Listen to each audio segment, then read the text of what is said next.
The day I found myself staring at unfamiliar beige walls, watching nurses dispense medications to strangers in identical recliners, I knew my children had betrayed me in the worst possible way. Whispering Pines retirement community wasn't terrible. My son had made sure it had a 5-star rating online. But it wasn't my home of 47 years. It wasn't where I had raised my family, celebrated Christmas mornings, or held my husband's hand as he took his final breath. Yet here I was, relegated to a 300-square-foot luxury senior suite, while my children divided up my possessions like vultures. Before we jump back in, tell us where you're tuning in from, and if this story touches you, make sure you're subscribed, because tomorrow I've saved something extra special for you.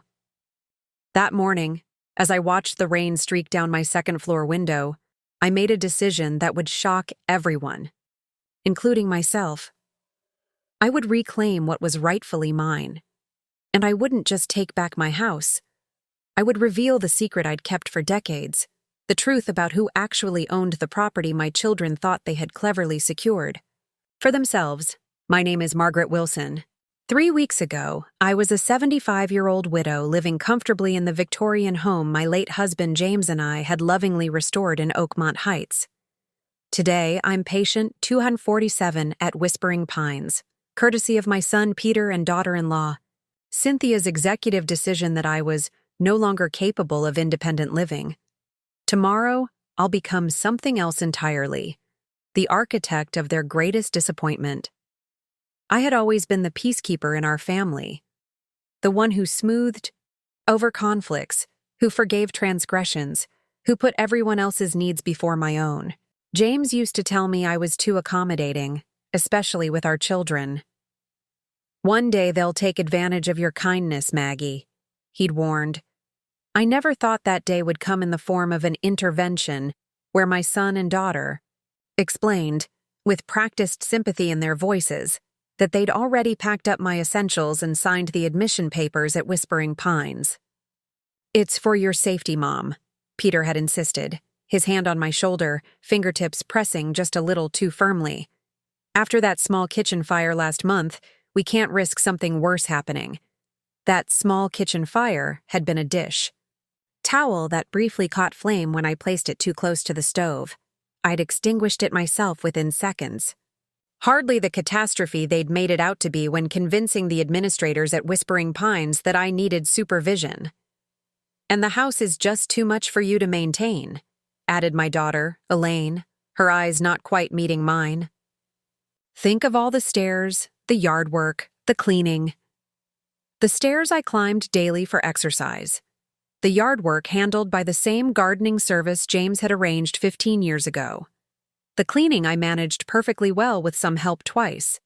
A month, but they'd already made their decision. Within hours, I was sitting in an unfamiliar room surrounded by a fraction of my belongings, watching my world shrink to the dimensions of institutional care. What my children didn't know, what James and I had kept from them intentionally, was that our family home wasn't just a sentimental asset. It was the cornerstone of a carefully constructed financial arrangement, one that gave me far more leverage than they realized. James had been a brilliant financial planner after all, and he'd taught me well. "Always have a contingency plan, Maggie," he'd say. "People will surprise you, and not always pleasantly." As I sat in the community dining room that evening, picking at a bland chicken dish that bore no resemblance to my own recipe, I overheard 2 staff members discussing a resident who had escaped that morning, making it 3 blocks before they retrieved her. The word retrieved hung in the air like a threat. Were we pets now? Wayward packages? Objects to be placed on shelves and forgotten? Next to me, a gentleman named Arthur dropped his fork for the 3rd time, his hands trembling. With what I assumed was Parkinson's, a staff member rushed over, picked it up, and handed him a clean one with the practiced efficiency of someone who'd performed this exact service countless times. Not unkindly, but not with genuine warmth either. Just another task in a day filled with tasks. "First week's the hardest," Arthur told me, his voice surprisingly steady despite his trembling hands. "Then you either adapt or you die a little inside. Most people do both." His frankness was refreshing after days of my children's euphemisms and the staff's rehearsed cheerfulness. I studied his face, the deep creases around his eyes, the stubborn set of his jaw. He'd been fighting his placement here, I realized. Fighting and losing, but still fighting. "I'm not planning to do either," I replied, surprising myself with the firmness in my voice. Arthur raised an eyebrow. "Got a plan, do you?" "I'm working on one." He nodded approvingly. "Good. Don't tell me what it is. Plausible deniability and all that." I smiled for the first time since arriving at Whispering Pines. "I wouldn't dream of implicating you, Arthur." That night, lying in a bed that felt too narrow, too firm, and eerily similar to a hospital gurney, I stared at the ceiling and mentally cataloged my assets. The house, of course, a stunning Victorian in one of the most desirable neighborhoods in the city, worth at least $1.2 million in the current market. The investment portfolio James had built and I had carefully maintained. The life insurance policy my children knew nothing about. And most importantly, the trust document locked in my safe deposit box at Oakmont National Bank, the contents of which would render their careful plans meaningless. James had always said timing was everything in both investments and life decisions. "Wait for the right moment, Maggie," he'd advised. "When you move decisively." My children thought they'd been clever. They'd waited until I was emotionally vulnerable, the 3rd anniversary of James's death, to spring their intervention. They'd presented it as concern for my welfare, but I'd seen the gleam in Cynthia's eye when she mentioned turning my sewing room into a home office, heard the casual way Peter discussed updating the kitchen James and I had designed together. They assumed I was just a fragile old woman, too stunned by their betrayal to fight back. They were wrong. James hadn't married me for my compliance, he'd married me for my spirit. The same spirit that was now hardening into resolve as I formulated my plan. Tomorrow, my son would visit, his weekly duty call to assuage whatever guilt he might be feeling. Tomorrow I would begin the process of reclaiming my life, my home, and my dignity. Tomorrow, the consequences of their betrayal would begin to unfold. I closed my eyes, feeling calmer than I had in days. In the darkness of room 247, I whispered a promise to myself and to James's memory. They won't see it coming. I wasn't always the type of woman who plotted revenge. For most of my 75 years, I'd been known for my patience, my generosity, my willingness to put family first. My friends often joked that I had doormat embroidered on my heart, though they meant it with affection rather than criticism. James and I met in college. He was studying finance, and I was pursuing art history. We were an unlikely pair. He was methodical and practical, while I was creative and spontaneous. But somehow, we balanced each other perfectly. He taught me to plan for the future, and I taught him to enjoy the present. We married in 1968, a small ceremony in my parents' garden with only close family and friends. We bought our Victorian home in Oakmont Heights a year later, when the neighborhood was still considered up and coming. People thought we were crazy to invest in such a massive fixer-upper, but James had a vision. "This house will be our masterpiece." "Maggie," he said as we stood in what would become our living room, plaster crumbling around us, water stains marring the ceiling, "and one day, it will secure our future." Over the years, we poured ourselves into that house.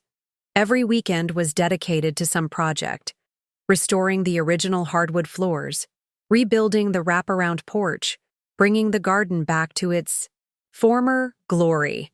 When Peter was born in 1972, we converted the smallest bedroom into a nursery, painting it sky blue with fluffy white clouds. Elaine followed 3 years later, and our family was complete. Our children grew up in that house, their heights marked on the kitchen doorframe, their laughter echoing through the high-ceilinged rooms. Peter was always the serious one, methodical, like his father, planning his future from an early age. By contrast, Elaine was our free spirit, changing her mind about careers weekly, filling notebooks with poems and sketches.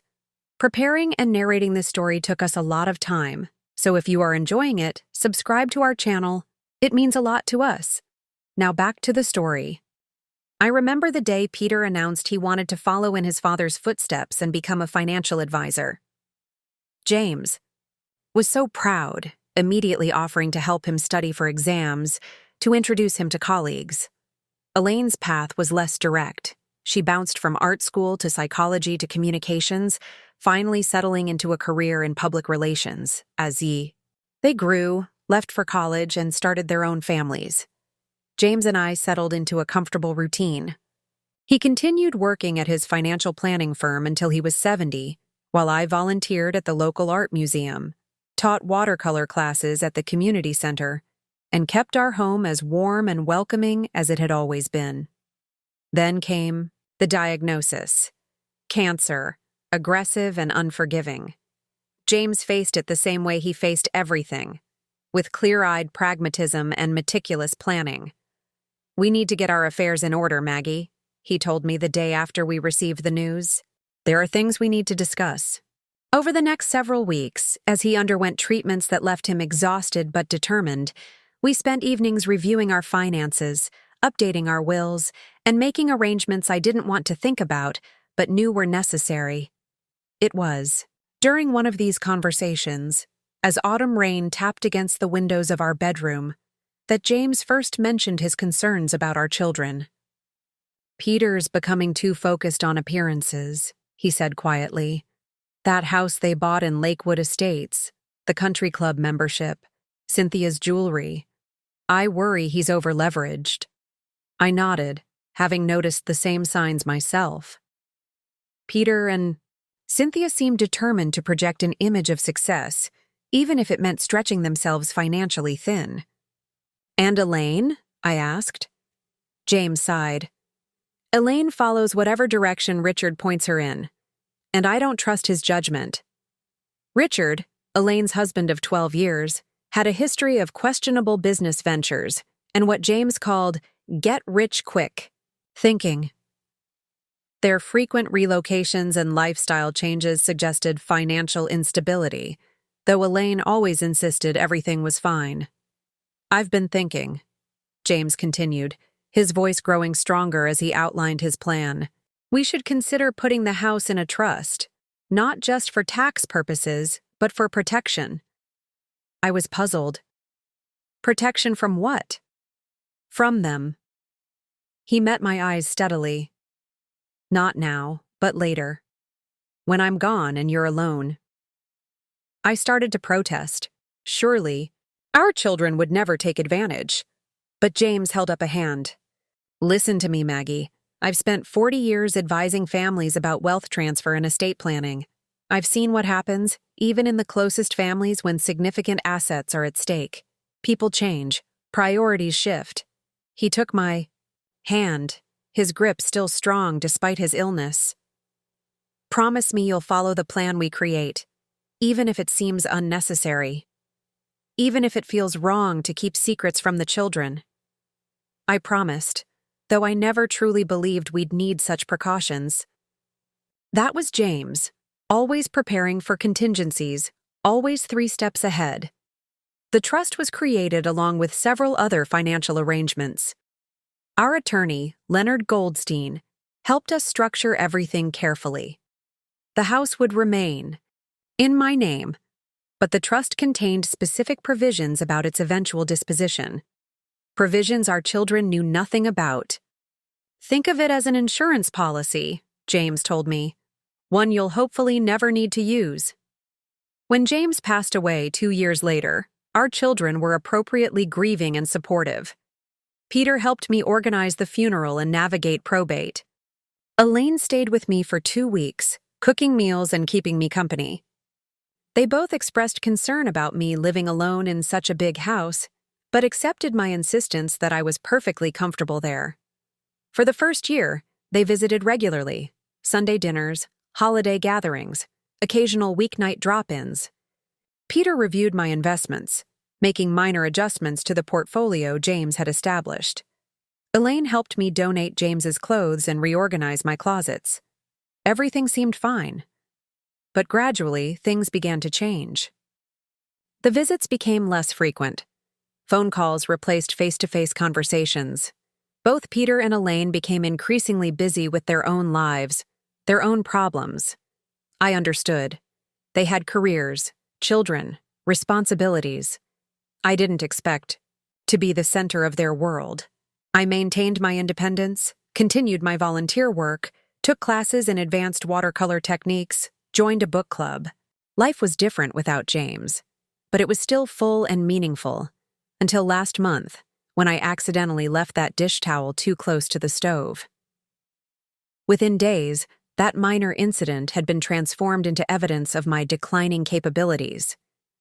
Suddenly, my children were deeply concerned about my welfare, about the burden of maintaining such a large home, about the dangers of living alone at your age. I should have recognized the warning signs, should have remembered James's caution. But I wanted so badly to believe their concern was genuine that I ignored the calculating looks, the whispered conversations that stopped when I entered the room, the suspiciously specific questions about my finances. 2 weeks ago, they sprung their trap. An intervention where they'd already decided my fate. The intervention took place on a Sunday afternoon. I should have been suspicious when both Peter and Elaine arrived together, with their spouses but without their children. They never coordinated visits unless it was a holiday or special occasion.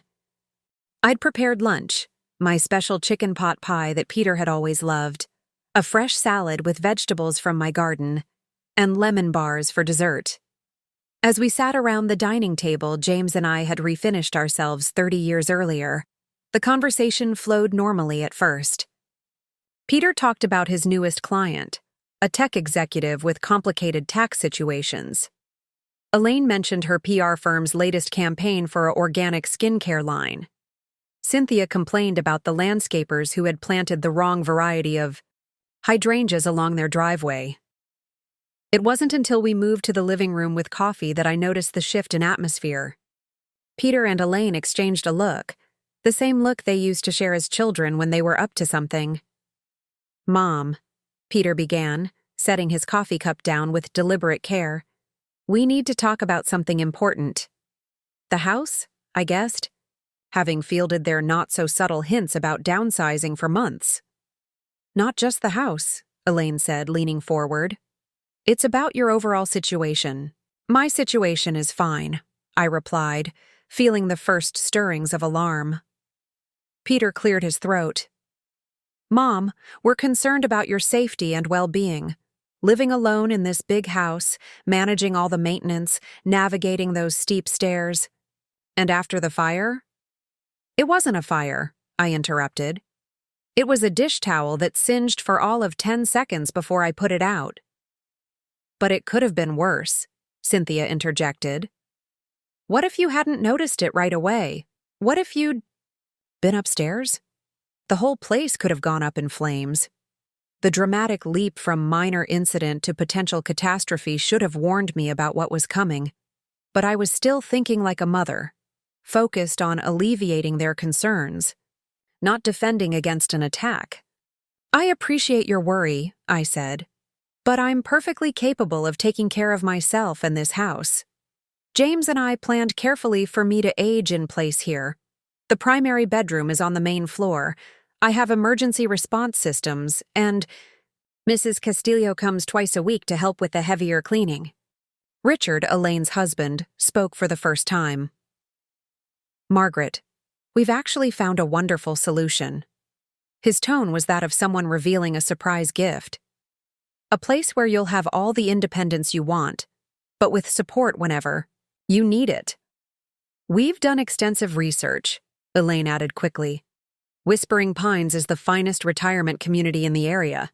They have independent living apartments, beautiful grounds, activities, gourmet dining." "Retirement community?" I echoed, finally understanding where this conversation was headed. "You want me to move to a nursing home?" "It's not a nursing home, Mom," Peter said with exaggerated patience. It's a luxury senior living facility. There's a huge difference. The difference being, you'd have your own apartment for one thing, Cynthia explained. But there would be staff available, 24/7 if you needed help, scheduled transportation for shopping and appointments, social activities to keep you engaged. And you wouldn't have to worry about home maintenance, cooking, or cleaning, added Elaine. Everything would be taken care of. I looked at their eager faces, suddenly seeing not my beloved children but strangers with familiar features. Where was the little boy who'd cried when his goldfish died, who'd shown such early compassion? Where was the sensitive girl who'd written poems about autumn leaves and the passage of time?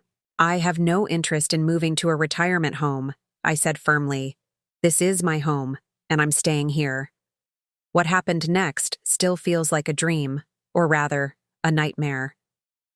Peter pulled out a folder of brochures, floor plans, and testimonials, as if visual aids would change my mind. Elaine mentioned they'd already spoken with my doctor, a breach of privacy that still makes my blood boil, about concerns for my cognitive health. Cynthia brought up an incident from 6 months ago when I'd forgotten a lunch date with her, presenting it as evidence of memory decline rather than the simple scheduling error it was. Richard, always the most direct, finally cut to the chase. We've already put down a deposit to hold a unit, Margaret. One of the best ones with a view of the gardens. They rarely have openings, so we had to move quickly. I stared at him, then at each of their faces in turn. You made this decision without consulting me? We tried to bring it up gently, Peter said, but you've been resistant to any suggestion of change. This isn't a suggestion, I replied, my voice steadier than I felt. This is an ambush. Mom, please. Elaine's eyes filled with tears, always her go-to tactic when faced with conflict. We're just trying to do what's best for you. And for the house, I added quietly. Peter's expression tightened. What's that supposed to mean? It means, I said, rising from my chair, that this intervention has as much to do with this property as it does with my welfare. Just be honest about it. That's not fair, Elaine protested, but I noticed she couldn't maintain eye contact. Thus, house is a significant asset, Peter admitted, slipping into his financial advisor voice, one that's currently being underutilized.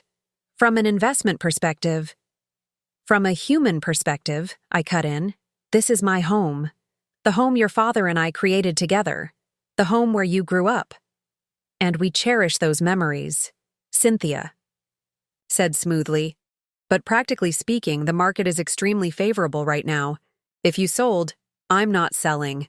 The conversation deteriorated from there.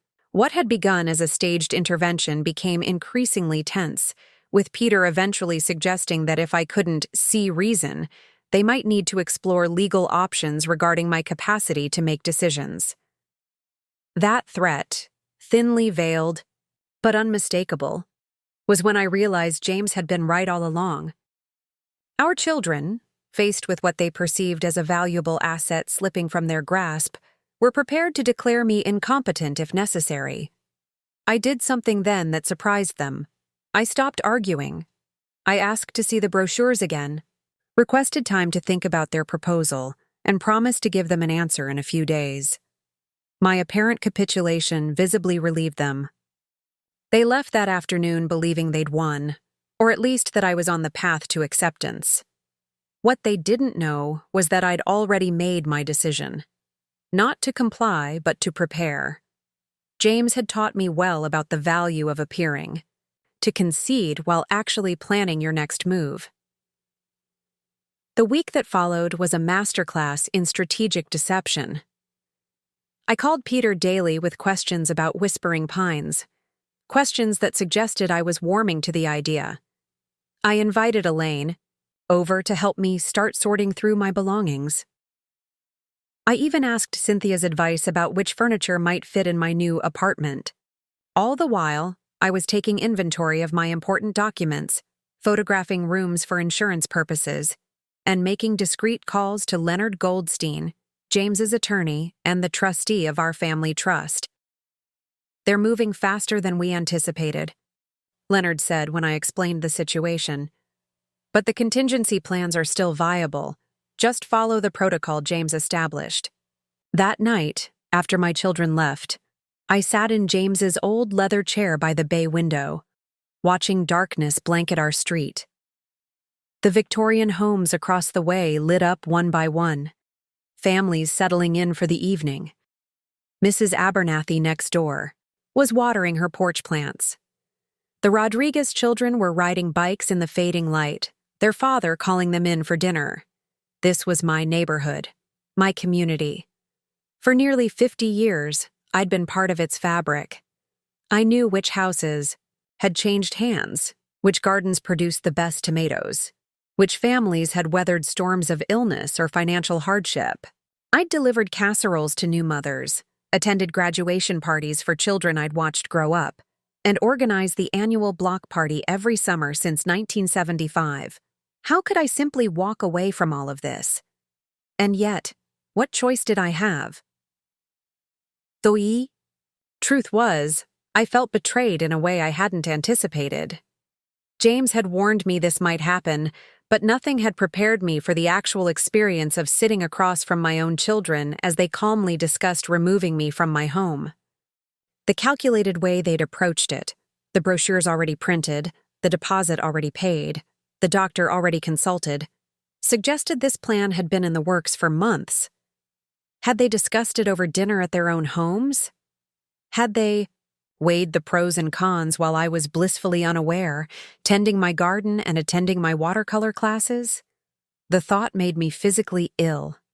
I made myself a cup of tea and carried it upstairs to the small sitting room James and I had created, in what was once a nursery. Now it housed my watercolors and art supplies, the morning light perfect for painting. On the wall hung my favorite piece, a portrait I'd done of James in his late 60s, his face lined with experience, but his eyes still bright with humor and intelligence.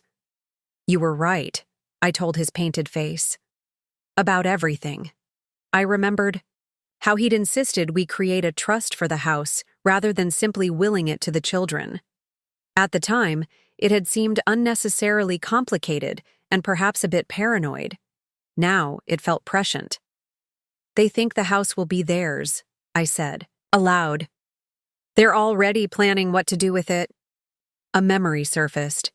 Peter walking through the living room 3 months ago, casually mentioning how the built-in bookshelves could be removed to open up the space. Elaine suggesting the garden was too labor-intensive and might be better as a simple lawn that the next owners wouldn't have to maintain. Small comments that had bothered me at the time, but now fit into a larger pattern. Sleep eluded me that night. I tossed and turned, alternating between rage at my children's betrayal and fear of what lay ahead. What if they really did pursue legal action? What if they convinced a court I was incompetent? The thought of losing not just my home, but my autonomy, was terrifying. By morning, exhaustion had clarified my thinking. I needed to act, but I needed to be smart about it. James wouldn't have wanted me to burn bridges with our children, regardless of their actions. He would have advocated for a measured response, one that protected my interests while leaving room for eventual reconciliation. Over the next few days, I maintained the pretense of considering Whispering Pines. I even agreed to tour the facility, with Peter, feigning interest in the luxury amenities that seemed to my eye like poor substitutes for actual independence.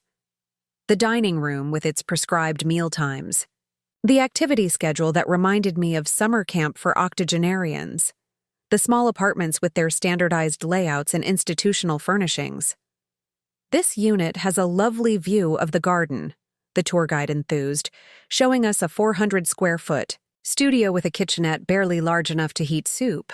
"It's certainly compact," I managed, while Peter looked on approvingly. "Maintenance-free living," he reminded me. "No more worrying about repairs or yard work. No more midnight snacks prepared in my own kitchen.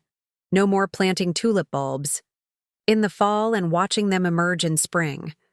No more privacy or spontaneity or true ownership of my surroundings. And we can visit any time, Peter added, as if this were a significant selling point. There's a guest dining room where we can have family meals together. I thought of the hundreds of family dinners around my own table, the Christmas mornings in our living room, the birthday celebrations on our porch. These would now be replaced by scheduled visits in public spaces, supervised by staff and constrained by visiting hours. Back home, I stood in my kitchen, the heart of the house James and I had lovingly maintained for decades. The granite countertops we'd splurged on for our 40th anniversary, the farm sink I'd insisted on despite James's practical concerns about cost, the hand-painted tiles backsplash we'd discovered on a trip to Portugal. Every inch held memories, represented choices we'd made together. I opened the drawer where I kept James's letters. He'd written to me throughout our marriage, notes of appreciation, cards for no special occasion, letters during his occasional business trips. After his diagnosis, he'd written more frequently, leaving me words of guidance and comfort to read after he was gone. I selected one dated just 2 months before his passing. My dearest Maggie, today Dr. Feldman confirmed what we already suspected. My time is growing shorter, but rather than dwelling on what cannot be changed, I find myself thinking about you and the life you'll build without me. You've always been stronger than you believe yourself to be. When challenges arise, and they will, remember that strength. Trust your instincts. Stand your ground when necessary. I've put everything in order as best I can. The arrangements we've discussed may seem unnecessary now, even excessive. But I've seen too many families transformed by grief and greed, not because they're bad people, but because loss does strange things to even the best of us. Our children love you, but they may not always understand what's best for you. Be prepared to advocate for yourself. The documents with Leonard will help, but your greatest asset has always been your quiet determination. All my love, James. I traced his handwriting with my fingertip, drawing strength from his words. James had known, perhaps not the specific circumstances, but the general possibility that I might face opposition from our children regarding my choices. He'd prepared me as best he could, legally and emotionally. Yet despite this preparation, I found myself wavering. Was I overreacting? Were my children truly acting out of concern for my welfare, with the house as a secondary consideration? Was I willing to damage my relationship with them over property, even one as meaningful as our home? I spent a restless night weighing my options. I could acquiesce to their plans, move to Whispering Pines, and likely watch as they sold my home and divided the proceeds.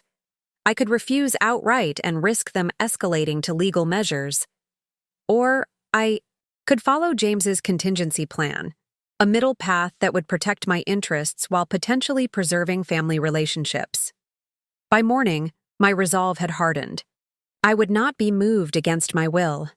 I would not surrender the home James and I had built together. And I would not allow my children to make decisions about my life without my consent. With newfound clarity, I reached for the phone and called. Leonard Goldstein. I'm ready, I told him. Let's proceed with James's plan. The weather matched my mood perfectly. Gray clouds gathering over Oakmont Heights, threatening rain but holding back, much like the storm brewing within me. I'd agreed to meet Peter for lunch at Bellamy's, an upscale restaurant near his office where he often entertained clients. This wasn't a social occasion. It was strategic. Leonard had advised me to maintain normalcy while he set the legal wheels in motion. Peter was already seated when I arrived, immaculate in his tailored suit, checking his watch as if his time were a precious commodity, which, to be fair, it was. Financial advisors of his caliber billed substantial hourly rates. The fact that he'd carved out time for lunch with his mother should have touched me. Instead, it reminded me of how transactional our relationship had become. "Mom, you look nice," he said, standing briefly as I approached. "I ordered you an iced tea. Still your favorite, right?" Such a small thing, remembering my preferred beverage, and yet it momentarily softened my resolve. This was my son, after all. The boy who'd once brought me dandelions from the yard, proudly presenting them as fancy flowers. Thank you, Peter. Yes, that's perfect. We exchanged pleasantries about the weather, his children's activities, a client success story he was particularly proud of. Normal conversation that belied the tension beneath. So, he said finally, after our meals arrived. Elaine mentioned, "You've been asking questions about what furniture would fit at Whispering Pines. That's a good sign. I think you'll be much happier there." "Do you?" I took a deliberate sip of my tea. "Tell me, Peter, have you been inside my home recently? Really looked at it?" He frowned slightly. "Of course. I was just there for the intervention, remember?" "That's not what I mean. Have you looked at what your father and I created? The garden he designed for my watercolor inspiration? The library where he taught you to play chess? The porch swing where you sat with your first girlfriend?" Peter shifted uncomfortably. "Mom, I have wonderful memories of growing up there. But it's just a house. The memories come with us." "Just a house," I repeated. "Is that how you see it? Because I've noticed you and Cynthia have very specific ideas about what to do with this just a house once I'm safely tucked away at Whispering Pines." His expression shuddered. "I don't know what you're implying." "I think you do. I've heard the comments about removing built-ins, about the property's market value, about how the garden is too much work for the next owners. You and Elaine have been planning this for months, haven't you?" Peter set down his fork, his professional mask slipping to reveal genuine frustration. "Why are you being so difficult about this? We're trying to help you. The house is too big, too old, too much work. You had a fire." "It wasn't a fire," I corrected sharply. "Fine, a near fire. The point is, you're not as young as you used to be. What happens when you fall on those stairs, or forget to turn off the stove completely? What happens when you can't maintain the place anymore?" "Those are valid concerns," I acknowledged, keeping my voice level. "But they don't justify making decisions about my life without my input. They don't justify treating me like a child who can't be trusted with her own welfare."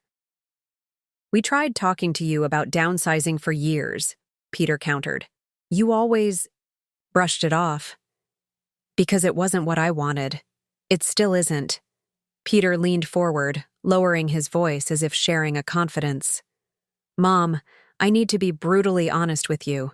The house is a significant asset, easily the largest in your estate.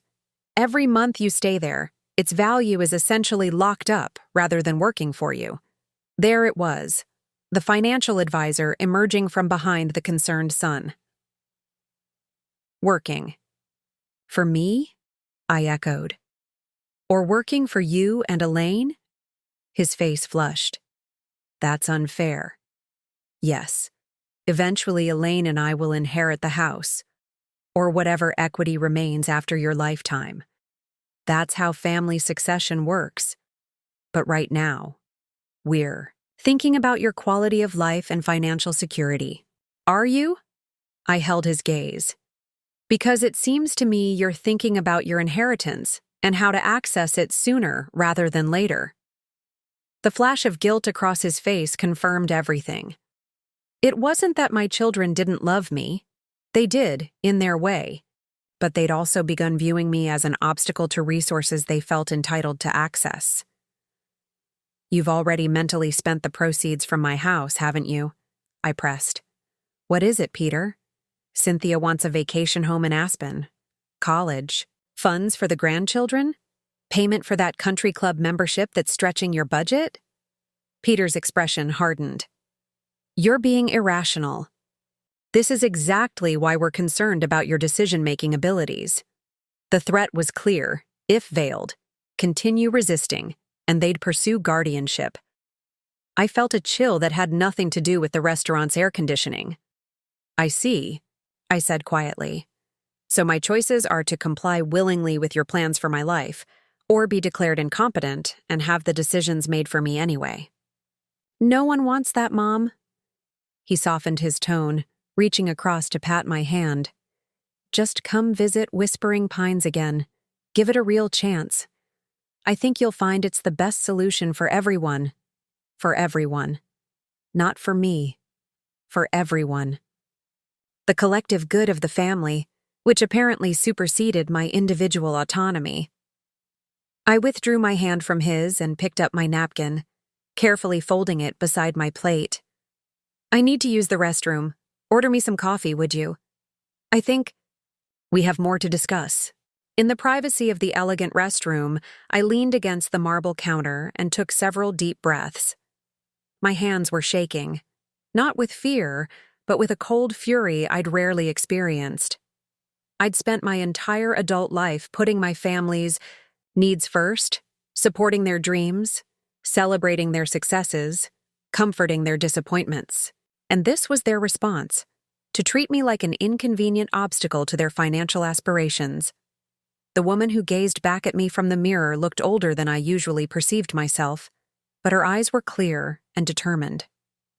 James would have recognized that expression, the one that appeared when I'd made up my mind and wouldn't be swayed. I returned to the table where Peter was checking emails on his phone, a cup of coffee waiting for me. Ever the efficient multitasker.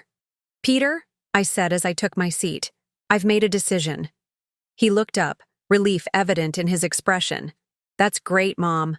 I think you'll be much happier once. I'm not moving to Whispering Pines. His smile froze. Mom, I'm not finished, I continued calmly. I understand your concerns about my living situation, and I appreciate that you want what's best for the family. But I need you to understand something very clearly. I am not going to be pushed out of my home against my will. No one's pushing. You've already paid a deposit on a retirement facility without my knowledge or consent. You've consulted with my doctor behind my back. You've staged an intervention. If that's not pushing, I don't know what is. Peter's professional demeanor slipped further, frustration evident in the tightening of his jaw. So like his father when faced with opposition. What exactly are you saying, Mom? I'm saying that I've made my own arrangements. Arrangements your father and I discussed before his death. Arrangements you should have been consulted about, had you approached this situation with respect for my autonomy rather than scheming behind my back. For the first time, uncertainty flickered across Peter's face. What arrangements?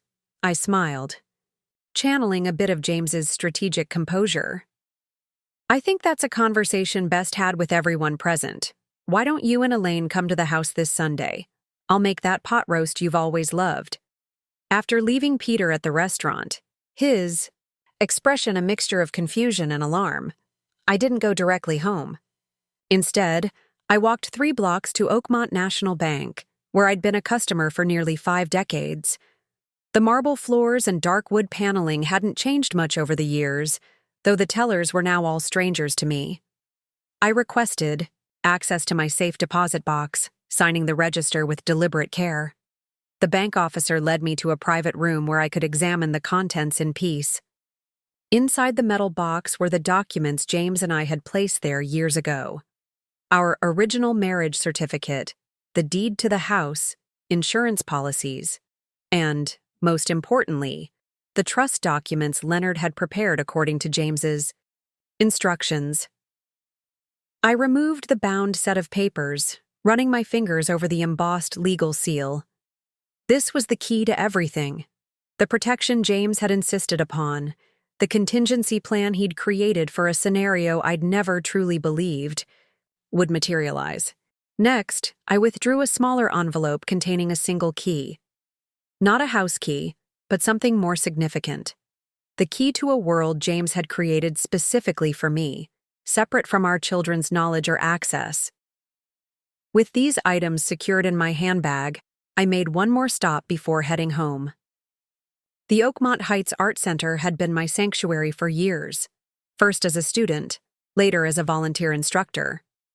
The converted warehouse with its soaring ceilings and north-facing windows provided the perfect light for watercolor work.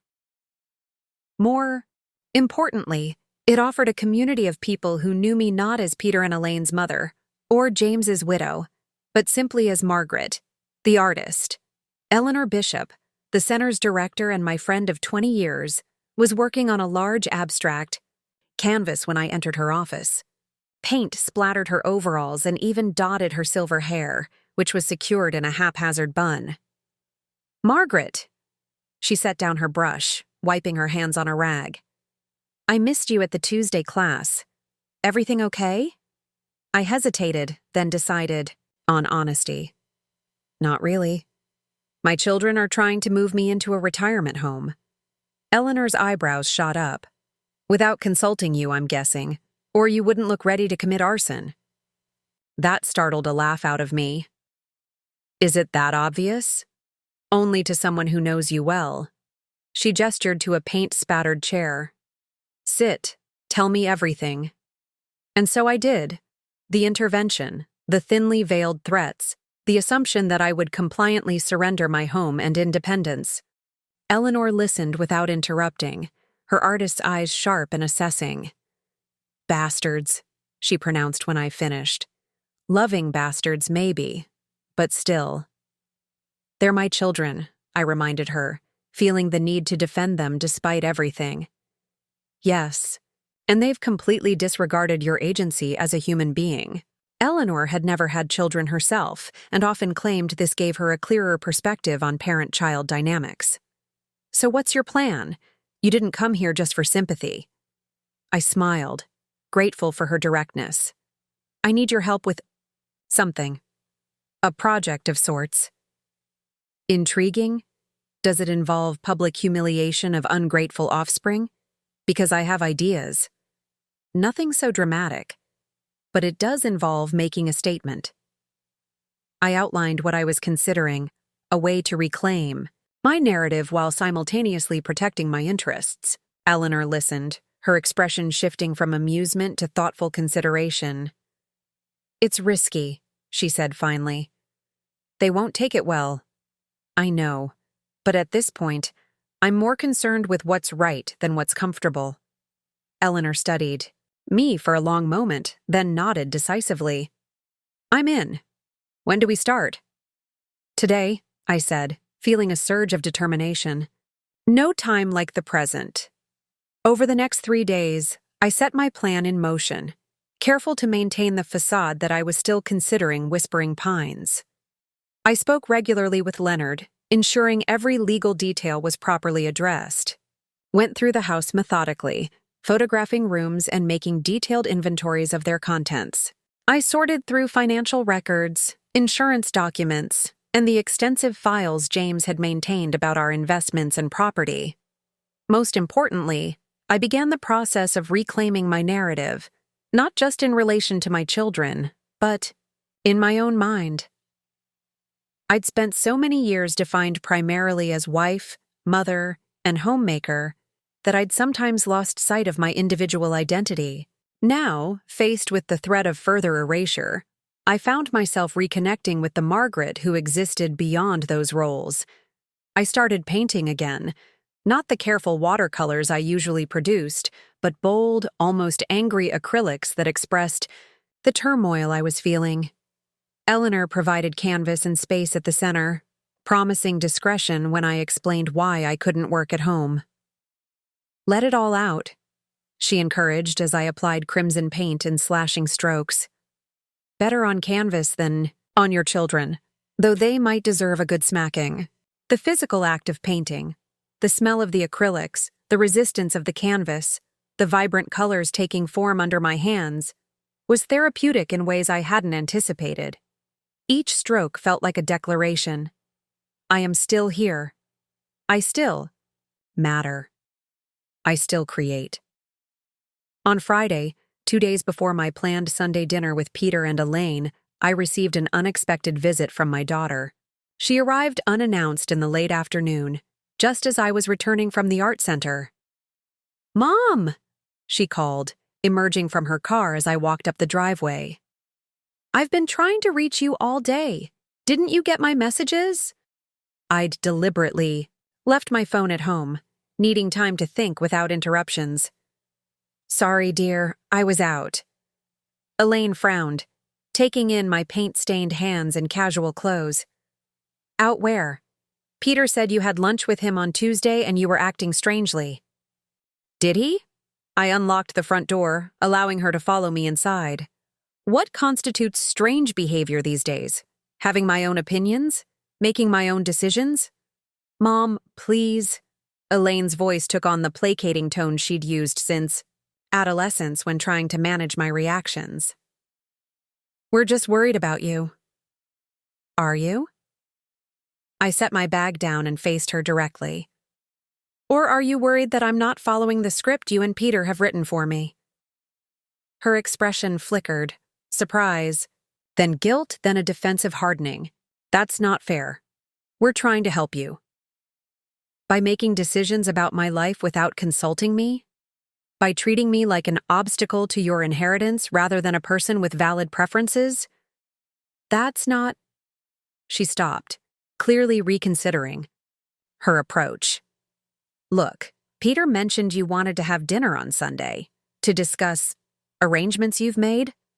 So that was why she'd come. Reconnaissance, not concern. That's right. I think it's important we all talk together. What kind of arrangements, Mom?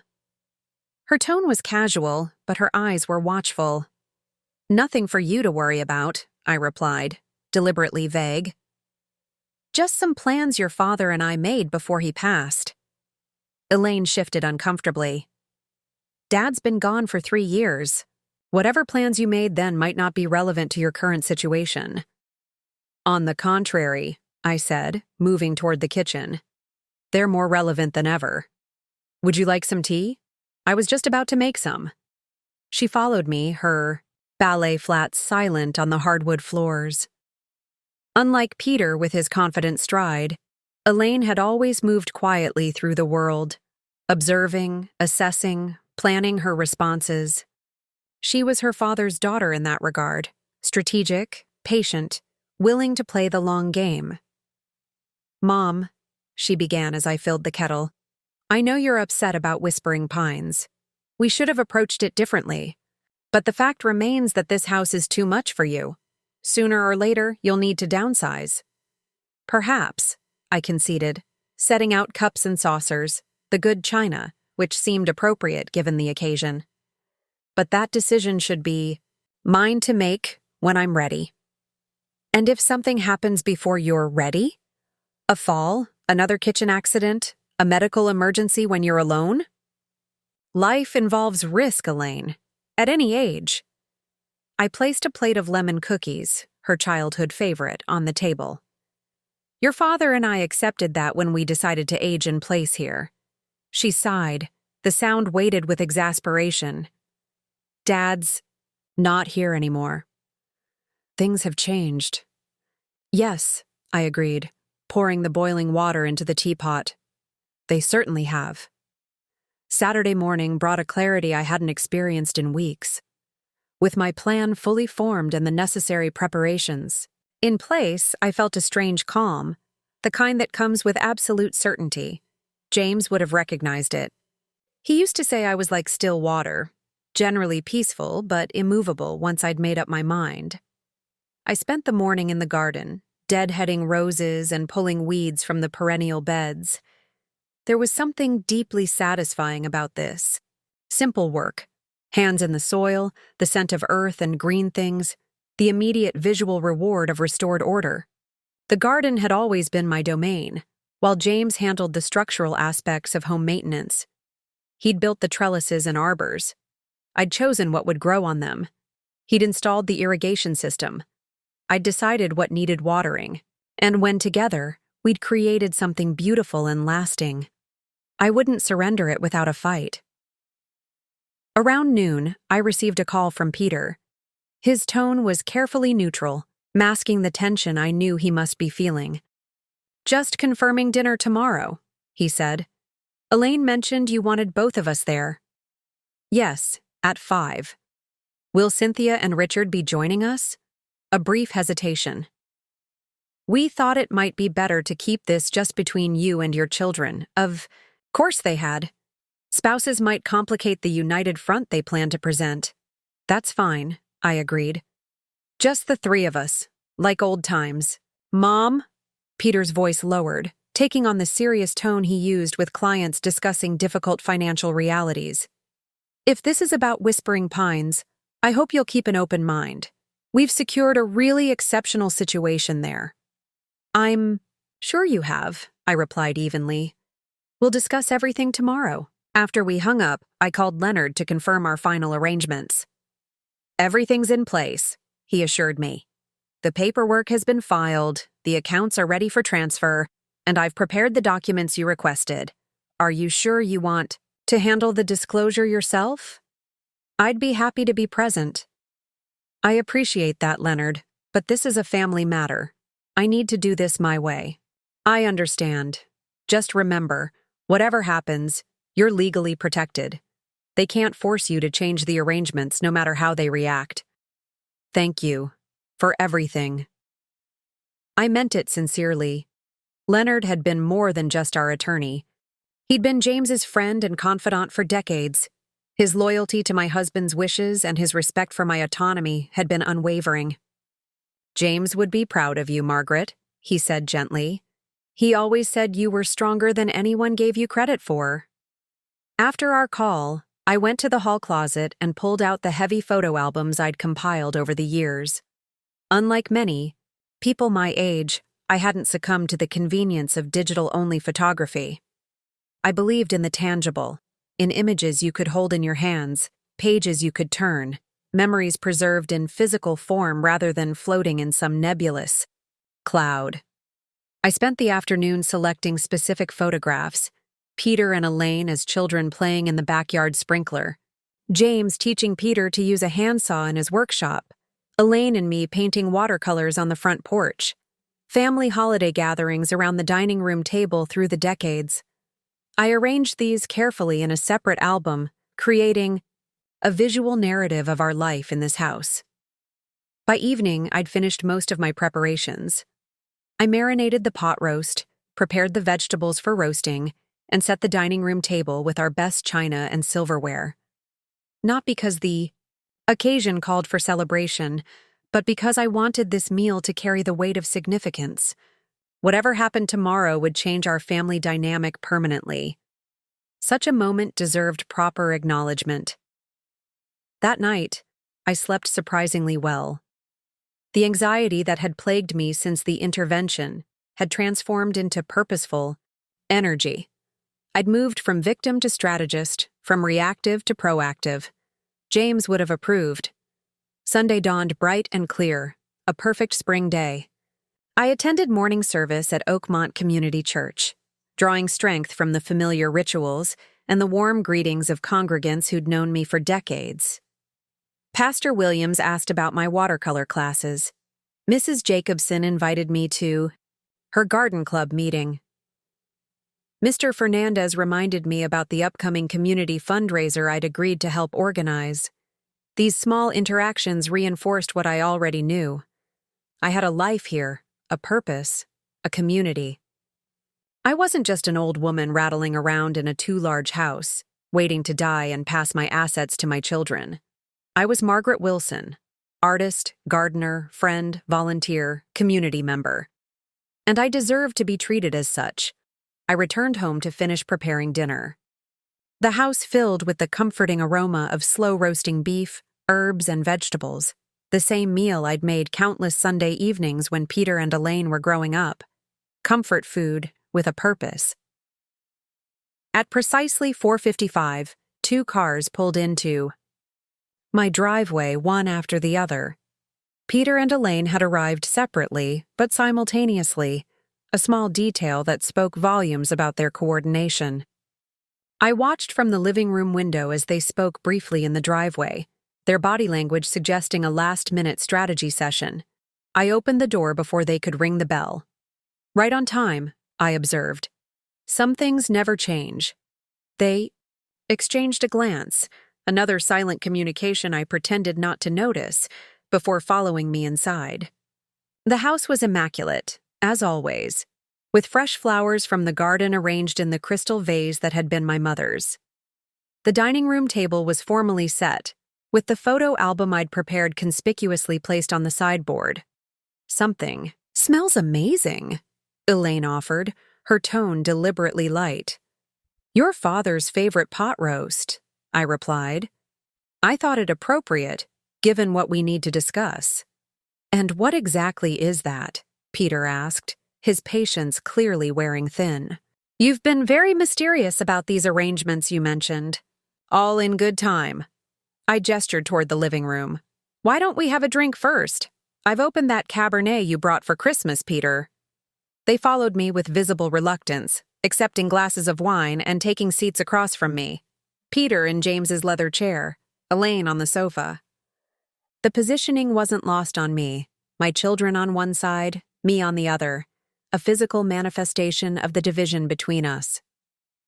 "I want to show you something before dinner," I said, lifting the photo album from the coffee table where I'd placed. "A little family history. Mom, we didn't come here for a trip down memory lane," Peter began, but Elaine placed a restraining hand on his arm. "Let's humor her," she murmured, not quite quietly enough. I pretended not to hear, opening the album to the first page. "This is the day we brought you home from the hospital, Peter. Your father had just finished painting the nursery blue. He was so certain we were having a boy that he didn't want to wait for confirmation." The photograph showed a much younger James, proudly holding infant Peter in the small bedroom that would later become my art room. His expression was one of pure joy and wonder. "And this," I continued, turning the page, "is your 5th birthday party in the backyard? Remember that clown your father hired? You were terrified." Peter's expression softened slightly at the image of himself hiding behind James's legs, while a friendly-looking clown tried to make balloon animals. "I'd forgotten about that," he admitted. I continued through the album, highlighting moments large and small: Elaine's dance recitals, Peter's baseball games, family vacations, graduation celebrations. All connected in some way to the house, the physical space that had contained and nurtured our family life. "The point I'm making," I said finally, closing the album, "is that this house isn't just a financial asset or a piece of real estate. It's the repository of our family history. Every room holds memories. Every garden bed contains plants chosen for specific reasons. Every repair and renovation represents choices your father and I made together." "We understand that, Mom," Elaine said, her voice gentle but patronizing. "No one is dismissing your emotional attachment." "Don't you dare," I interrupted, my voice sharper than intended. "Don't reduce decades of life and love to an emotional attachment, as if I'm a child clinging to a security blanket." The silence that followed my outburst was profound. Peter and Elaine exchanged another of their meaningful glances, the kind siblings develop after years of wordless communication. I recognized it as their mom's being difficult look, the same expression they'd shared as teenagers when I enforced curfews or questioned their choice of friends. "I think dinner might be ready," I said, rising from my chair with deliberate dignity. "Shall we move to the dining room?" They followed me without comment, the tension palpable. I busied myself serving the pot roast, vegetables, and fresh rolls. Comfort. Food that now seemed incongruous with the uncomfortable conversation ahead. "This looks wonderful, Mom," Elaine offered, clearly trying to restore normalcy. "Thank you." I took my seat at the head of the table, James's former place. After his death, I'd initially continued sitting in my usual spot, leaving his chair empty. But gradually I'd claimed his position. It felt right somehow, especially tonight. We ate in strained silence for several minutes, the only sounds the clink of silverware against china and the occasional murmur of appreciation for the food. I waited until they were both halfway through their meals before placing my fork down deliberately. "I've made a decision about my living situation," I announced. Peter and Elaine both looked up sharply. "I'm not moving to Whispering Pines, or any other retirement facility, at this time." Peter set his fork down with a clatter. Mom, we've been through this. I held up my hand, stopping him mid-sentence. I'm not finished. I understand your concerns about me living alone, and I appreciate that you want what you believe is best for me. But I need you both to understand something fundamental. This is my life and my decision to make. Of course it is, Elaine interjected smoothly. We're just trying to help you see the practical realities. The practical realities, I repeated, meeting her gaze steadily. Let's discuss those, shall we? Starting with who actually owns this house. Another exchanged glance between my children, this one tinged with confusion. What do you mean? Peter asked cautiously. The house is in your name. Dad left everything to you. That's partially correct, I acknowledged. The house is indeed in my name. But what you don't know, what your father and I decided not to tell you, is that upon my death, this property does not automatically pass to you and Elaine. Their expressions shifted simultaneously from confusion to alarm. What are you talking about? Elaine's voice had lost its soothing quality. Of course it does. We're your only children. I reached for the envelope I'd placed on the sideboard before their arrival, removing several legal documents and sliding them across the table. 3 years ago, shortly before your father died, we established the Wilson Family Trust. The house was placed in this trust, with specific provisions regarding its disposition. Peter, ever the financial professional, reached for the documents immediately, scanning them with practiced efficiency. His face paled as he absorbed the information. This can't be right, he muttered, flipping pages frantically. What is it? Elaine demanded, trying to read over his shoulder. What does it say? Peter looked up at me, genuine shock in his eyes. According to this, upon your death, the house will be donated to the Oakmont Heights Historical Society to be maintained as a heritage property and community art center. That's correct, I confirmed calmly. But that's insane, Elaine sputtered. Dad would never have agreed to disinherit his own children. Your father not only agreed to it, he suggested it, I corrected her. The trust was his idea, though we made the decision together. I don't believe you, Peter said flatly.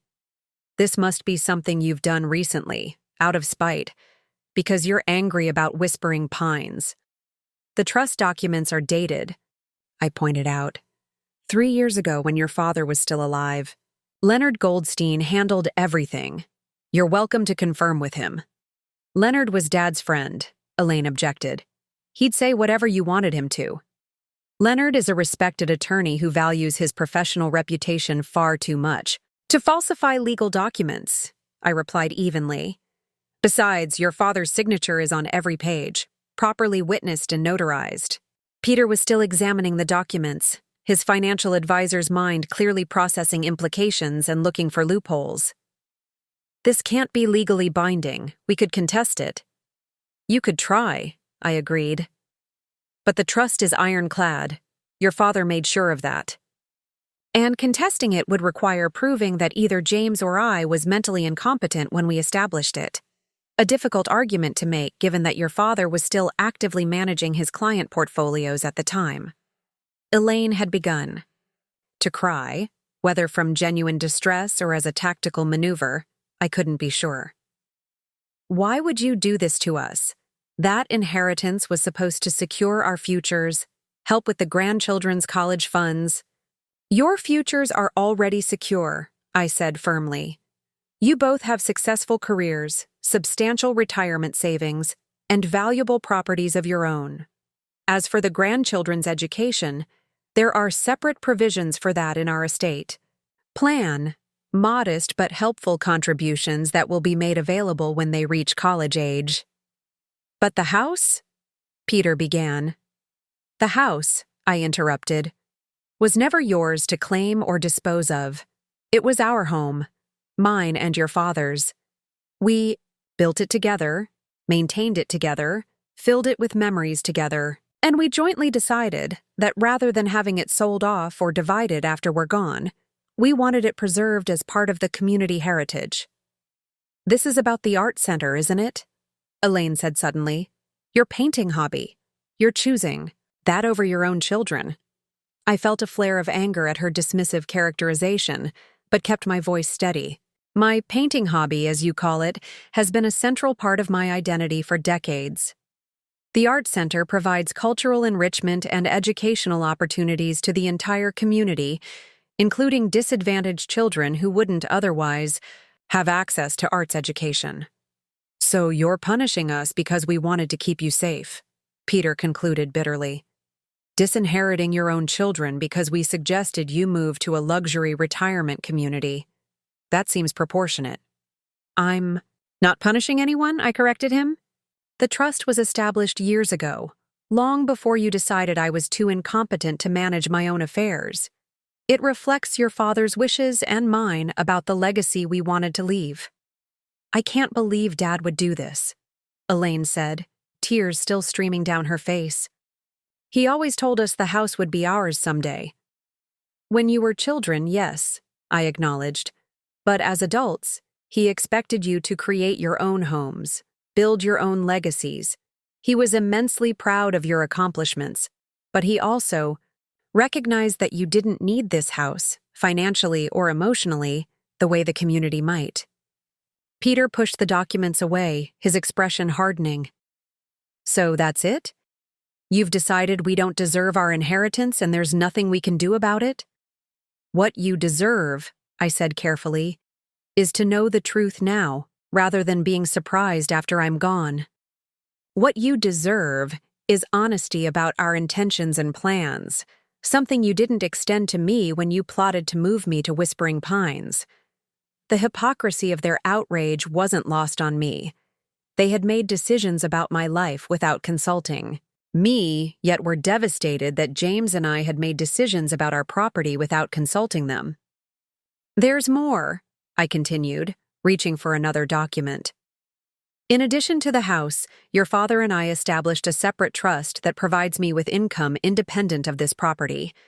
Even if I were to move to Whispering Pines or sell this house, those proceeds would not be added to your inheritance. They would go directly to the community foundation we established. Peter stared at me as if seeing me for the first time. You've thought of everything, haven't you? Your father thought of everything, I corrected gently. He was always the planner in our relationship. I'm simply honoring his foresight. So what happens now? Elaine asked, finally wiping her tears away. You stay here alone until something happens, and then strangers get our family home? Not strangers, I said.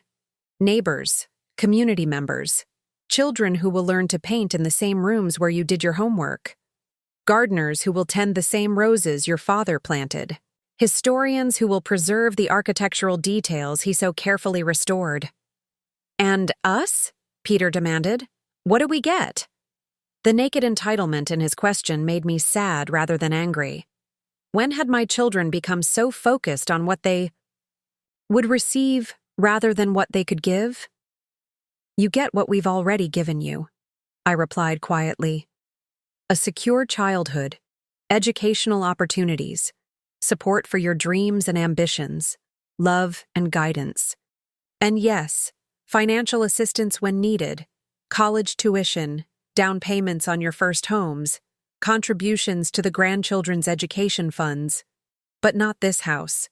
Never this house. The silence that followed seemed to stretch endlessly. Peter's face had hardened into a mask of cold anger, while Elaine alternated between tear-filled glances at me and desperate looks at her brother, as if hoping he could somehow fix this unexpected problem. I think, Peter said finally, pushing his plate away, that we need to reconsider our approach to your care, Mom. The threat was thinly veiled, and I felt a chill despite the warmth of the dining room. My care is not currently at issue, I replied calmly.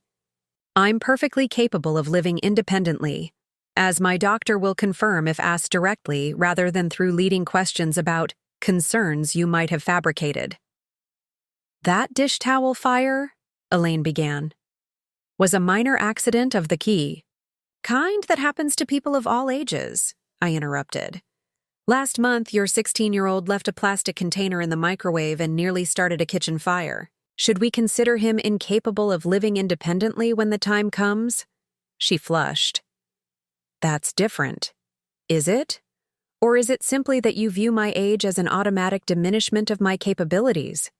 Peter leaned forward, his expression shifting to what I recognized as his negotiation face. Let's take a step back. Perhaps we moved too quickly with Whispering Pines.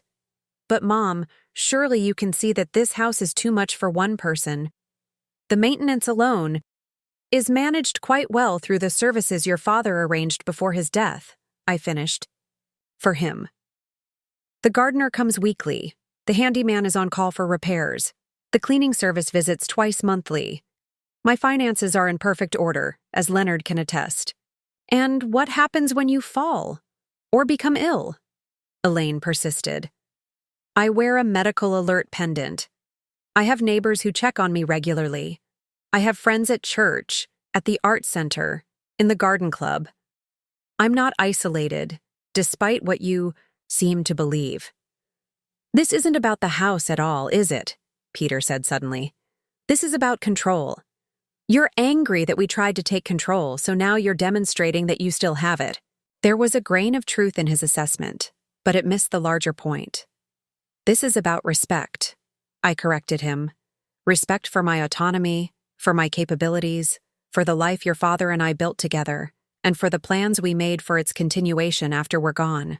I stood up, gathering the documents from the table. I've shown you these papers not to hurt you, but to be transparent about realities you would eventually face. Your father and I made these decisions carefully, considering not just our legacy, but the community that has supported us for decades. So that's it? Elaine asked, her voice small. You've made your decision, and we're supposed to just accept it? Yes, I said simply. Just as I was expected to accept your decision about Whispering Pines.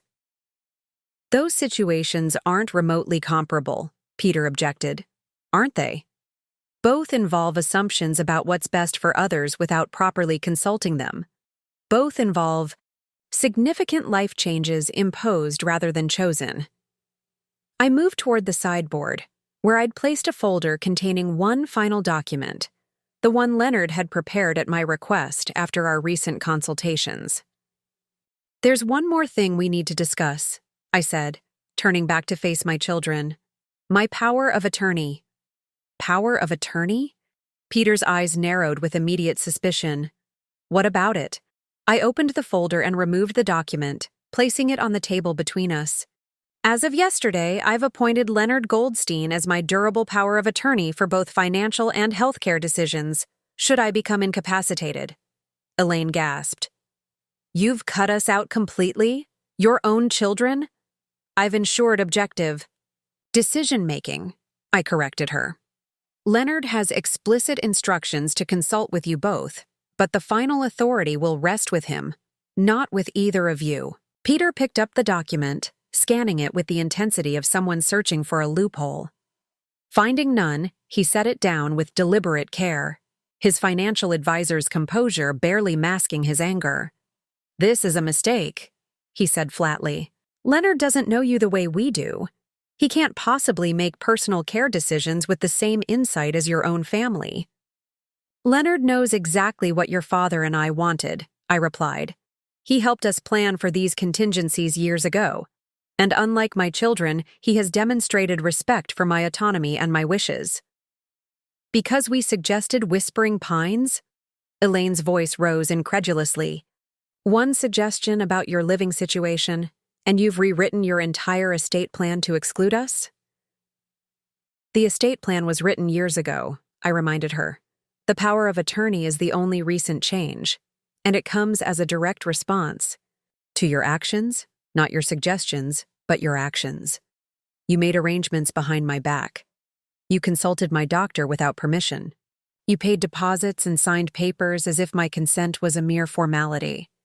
I returned to my seat, suddenly feeling the weight of the confrontation. This wasn't how I'd wanted our relationship to evolve in my later years. I'd imagined family dinners, filled with laughter, not legal documents and recriminations. I want you to understand something, I continued more gently.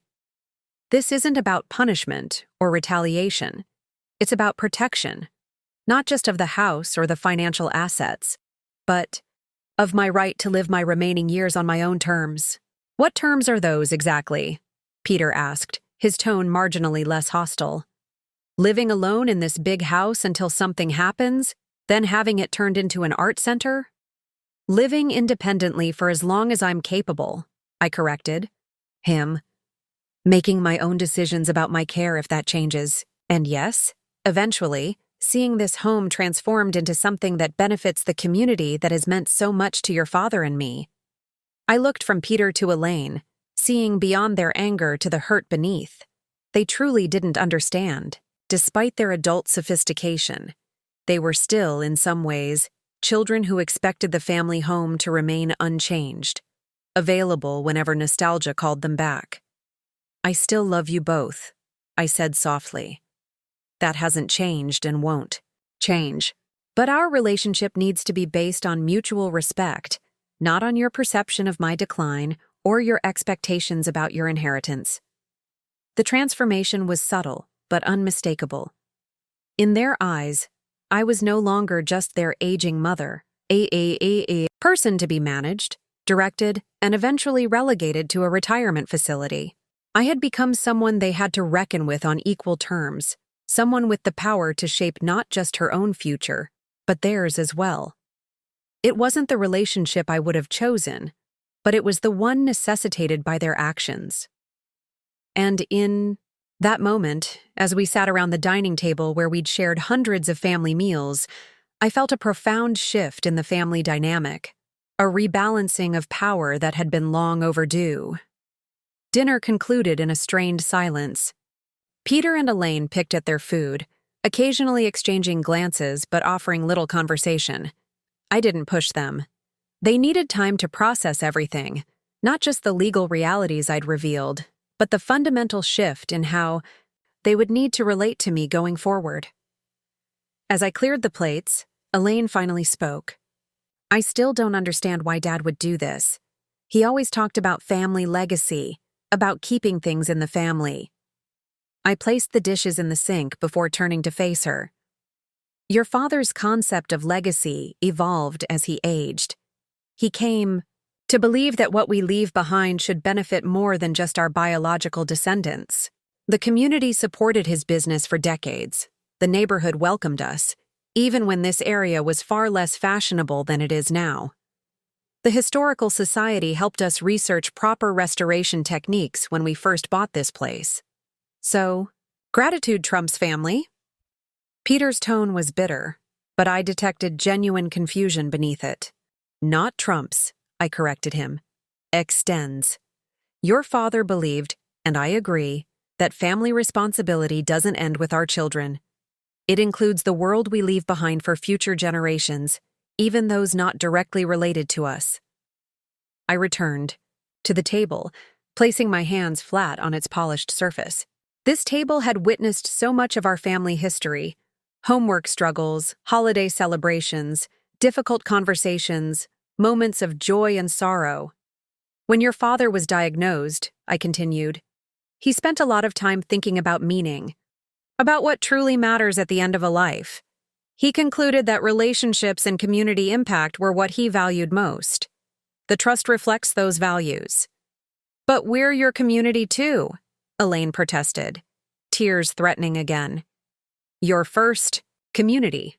Yes, I acknowledged. And you received the best of us. Our time, our attention, our resources, our love, throughout your formative years.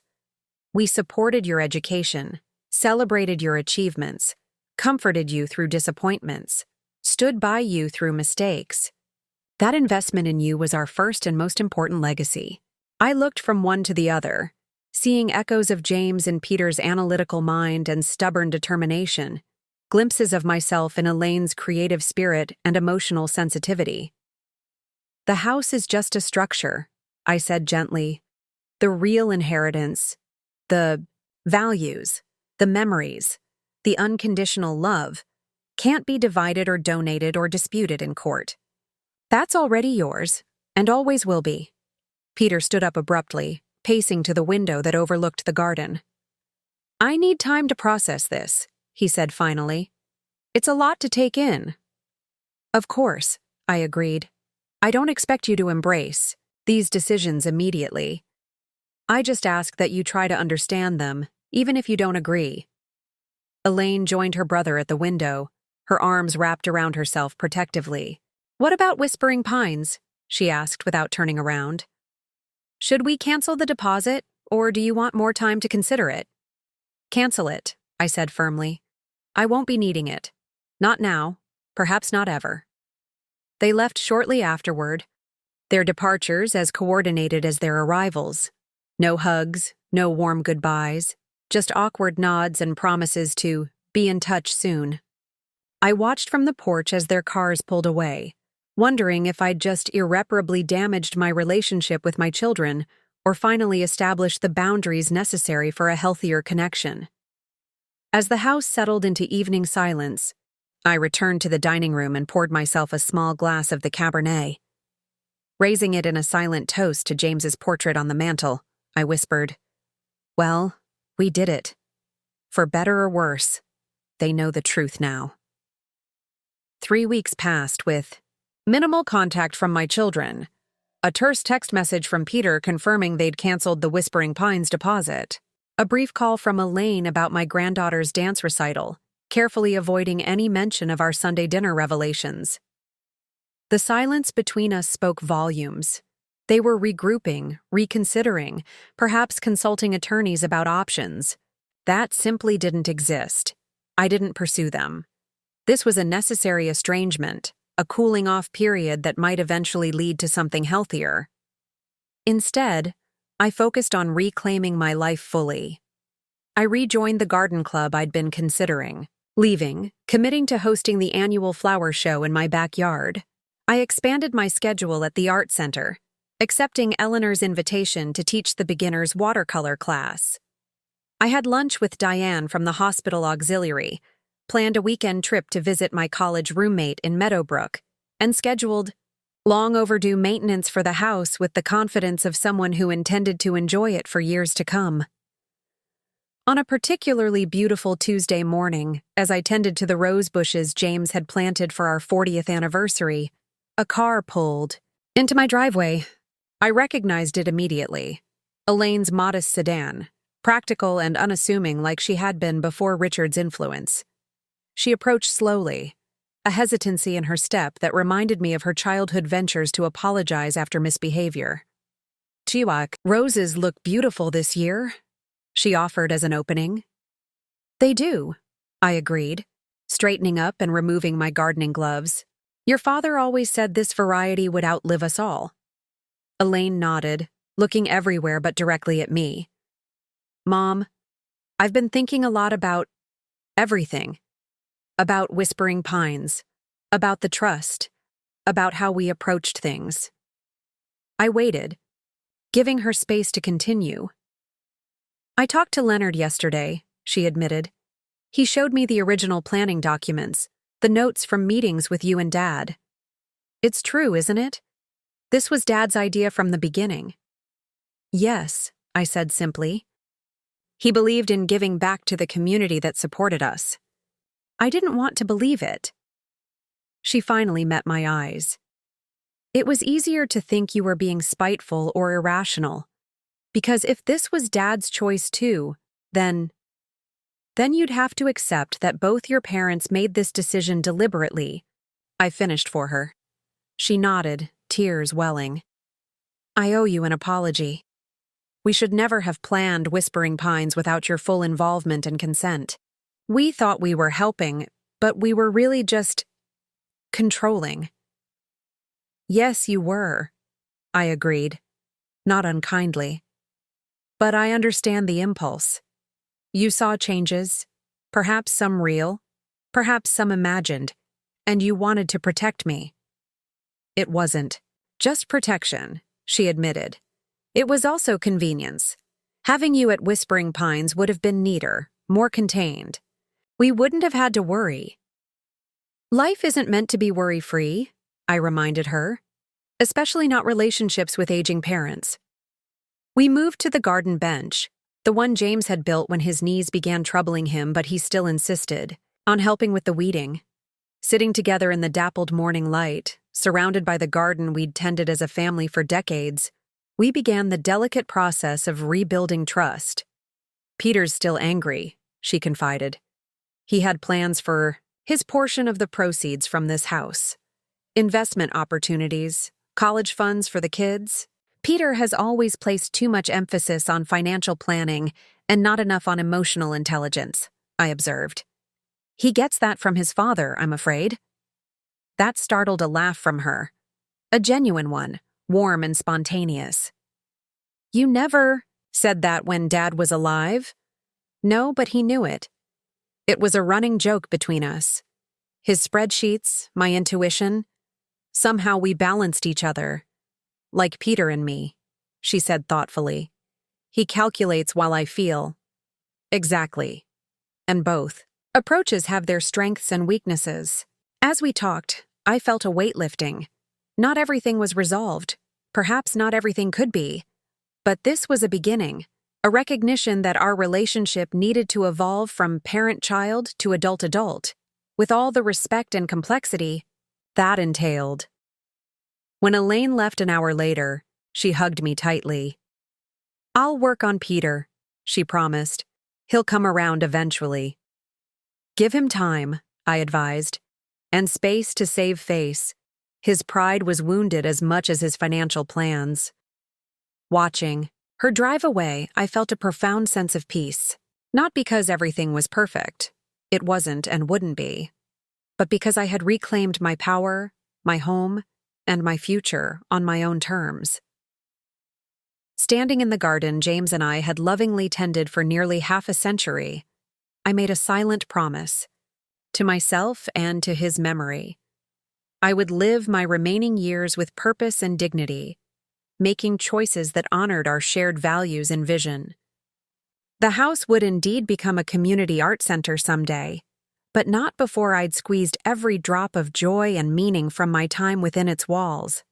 My children would adjust to this new reality, or they wouldn't. I hoped for reconciliation, but no longer feared estrangement. I was complete in myself, no longer defined primarily as someone's wife, someone's mother, or someone's elderly burden, but as Margaret Wilson, a woman of substance and determination, architect of her own destiny. Right to the end.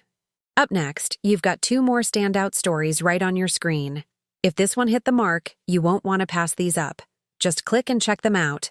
And don't forget to subscribe and turn on the notification bell so you don't miss any upload from us.